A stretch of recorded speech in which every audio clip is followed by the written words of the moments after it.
Assalamualaikum warahmatullahi wabarakatuh. Apa kabar sahabat semua? Semoga kita selalu dalam lindungan Allah Subhanahu wa Ta'ala. Kisah yang akan saya sampaikan ini adalah tafsir mimpi di dalam Islam. Sahabat semuanya, kisah ini datang dari sahabat bernama Huda. Kalau tidak salah, Huda ini seorang wanita dari Arab Saudi. Dia bermimpi 10 tahun lalu. Sebetulnya mimpi itu terjadi tapi pada bulan Ramadan kemarin. Mimpi itu juga datang kembali, seolah-olah diberikan isyarat kepada Rasulullah Shallallahu Alaihi Wasallam bahwa Huda harus menyampaikan kabar itu kepada orang-orang. Mimpi yang ia terima sebetulnya adalah sebuah kabar gembira yang harus dia sampaikan kepada orang-orang. Jadi, begini, dikisahkan 10 tahun yang lalu, Huda itu pernah bermimpi. Dia berada di sebuah lapangan yang sangat luas sekali. Sebuah padang yang sangat luas sekali. Kemudian dia berjalan, lalu dia menemukan sebuah tempat yang sangat indah. Di sana ada sebuah pintu yang sangat besar dan ada orang yang mengantri di depannya. Dan di depan pintu itu ada seorang yang sangat rupawan yang menjaga di depan pintu mempersilakan satu persatu. Yang aneh adalah orang-orang yang sedang mengantri itu kebanyakan adalah wanita-wanita dan anak-anak. Kemudian ada seorang penjaga lain, dia berkata kepada Huda, "Wahai Fulana, silakan kau temui lelaki yang berdiri di depan pintu gerbang itu. Sungguh dia seorang nabi, dia adalah Muhammad Shallallahu Alaihi Wasallam." Maka berguncanglah hati Huda ini. Maka dia mencoba mendekati laki-laki yang sedang berdiri di depan gerbang yang sangat besar itu. Dan dia mendapati bahwa orang yang berada di depan gerbang itu memiliki ciri-ciri seperti yang digambarkan di dalam hadis tentang Rasulullah. Mirip 100% tanpa ada keraguan. Karena di dalam hadis Rasulullah Shallallahu Alaihi Wasallam menyebutkan bahwa setan tidak mungkin bisa meniru rupa Rasulullah. Mungkin saja setan bisa mengaku di dalam mimpi itu dia adalah Rasul, tetapi untuk meniru wajah Rasulullah Shallallahu Alaihi Wasallam seperti yang ada di dalam hadis itu adalah hal yang tidak akan pernah mungkin. Jadi wajah Rasulullah Shallallahu Alaihi Wasallam sangat dimuliakan oleh Allah Subhanahu Wa Taala, sehingga setan pun tidak bisa meniru wajah Rasulullah. Maka dengan keberanian yang sangat tinggi, Huda bertanya kepada Rasulullah Shallallahu Alaihi Wasallam yang ada di sana. Kemudian Huda bertanya, "Wahai Rasulullah, siapakah mereka ini?" "Wanita-wanita ini dan anak-anak ini." Kemudian Rasulullah menjawab, "Wahai Fulana, sesungguhnya mereka ini adalah wanita-wanita dari Gaza, dari Baitul Maqdis, dan ini adalah anak-anak yang menjadi korban kezoliman di sana. Maka mereka dipersilahkan oleh Allah Subhanahu wa Ta'ala untuk mendapatkan jaza mereka, untuk mendapatkan surga mereka, dan mereka mendapatkan balasan yang begitu indah karena kesabaran mereka. Mereka mempertahankan sesuatu yang sangat luar biasa di dalam kehidupan dunia, dan mereka diabaikan oleh kebanyakan manusia. Nasib mereka saat ini hanya bergantung kepada Allah Subhanahu wa Ta'ala, dan kesabaran mereka akan diberikan ganti oleh Allah Subhanahu wa Ta'ala saat ini juga." Kemudian Huda itu menangis. Kenapa menangis? Karena dia melihat bagaimana kondisi saudara-saudara mereka di Gaza, di Baitul Maqdis saat ini. Betul-betul diabaikan oleh seluruh manusia di atas muka bumi. Bahkan diabaikan juga oleh kaum muslimin juga. Kebanyakan orang-orang Islam saat ini, mereka hanya berkoar-koar di sana-sini tentang Baitul Maqdis, tetapi mereka tidak memberikan bantuan apapun.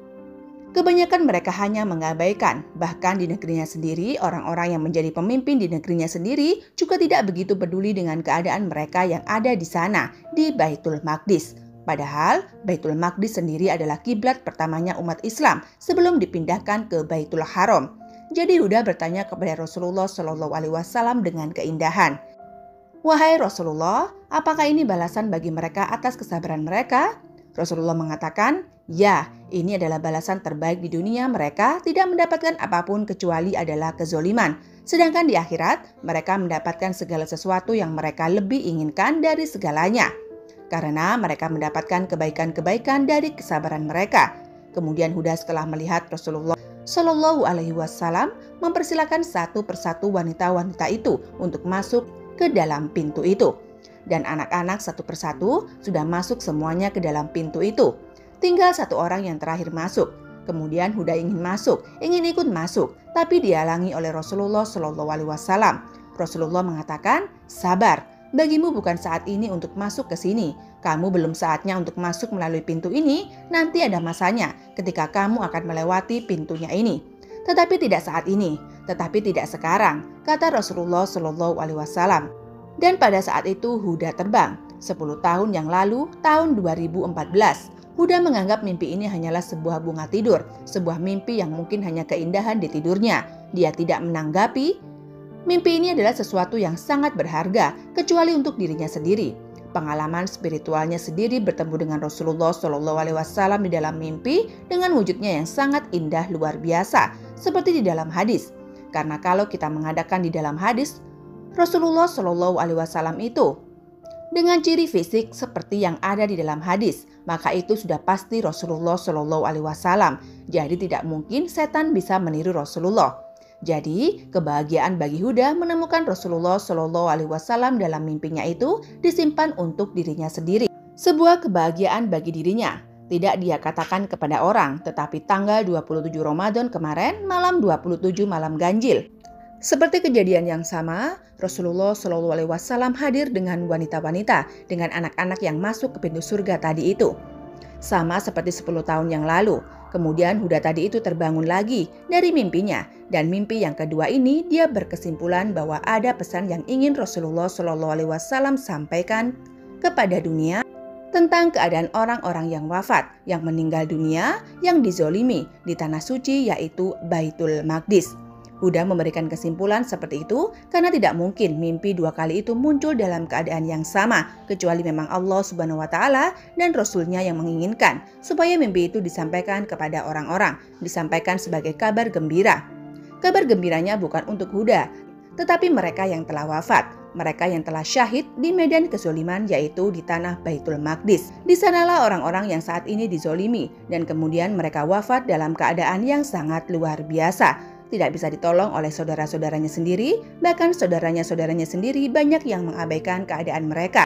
Karena hal seperti itu, maka wajib disampaikan kepada orang-orang supaya kaum muslimin sadar bahwa mereka ini adalah orang-orang yang sedang berjihad di jalan Allah Subhanahu wa Ta'ala. Mereka memperjuangkan agama, memperjuangkan negara mereka, dan mereka itu mendapatkan balasan dari Allah Subhanahu wa Ta'ala dengan balasan sebaik-baiknya. Bagaimana mungkin umat Islam bisa melupakan tentang mereka, melupakan tentang ajaran agama, melupakan tentang jihadnya, melupakan tentang membela kaum muslimin, melupakan tentang membela saudara-saudara mereka sesama kaum muslimin. Sedangkan di dalam Al-Quran disebutkan, sesungguhnya setiap orang yang beriman itu adalah saudara, satu sama lain adalah saudara, seperti satu tubuh. Seharusnya ketika tangan terkena paku, maka seluruh anggota badan merasa sakitnya.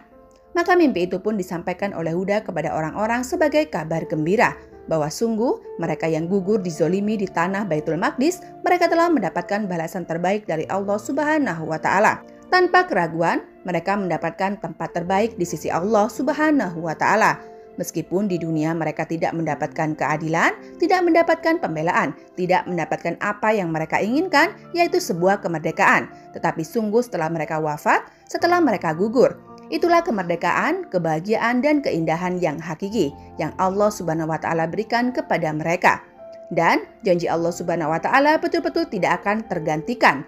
Jangan sekali-kali kamu mengatakan bahwa mereka orang-orang yang gugur di jalan Allah Subhanahu wa Ta'ala adalah mereka orang-orang yang mati.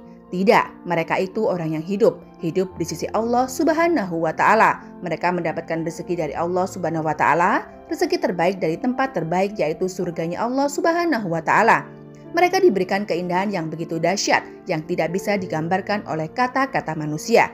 Sungguh itu adalah keadilan Allah Subhanahu wa Ta'ala. Wallahu a'lam bishawab. Semoga video ini bermanfaat. Wabillahi taufik wal hidayah. Wassalamualaikum warahmatullahi wabarakatuh.